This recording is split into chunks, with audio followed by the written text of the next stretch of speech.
yung kanyang baby sa pag-blow ng candle. Gusto natin marinig kung ano ang birthday wish ni Mami Rose. And Mami Rose, ano po ang birthday wish niyo po para po kay Aiden? Nasa po na happy birthday, happy second birthday. And ang wish ko lang naman sa'yo is,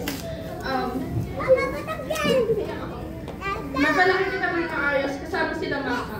Tsaka, makapagsalita ka na sana kasi yun lang naman yung kulang. Okay ka naman sa actions mo, yung salita lang. Tsaka sana, lumaki kang mahal mo yung Diyos, pero huwag kang matatakot sa Kanya. Kasi kapag natakot ka sa Kanya, mababaliwala lang. Si Daddy Adri. Kasi lang din na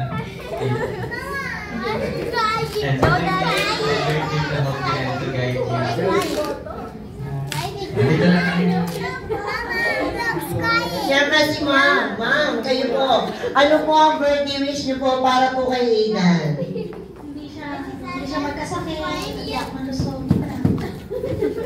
Kaya maraming salamat. Kaya naman Mommy and Daddy, i-blow po natin ang candle po ni Aidan in 1,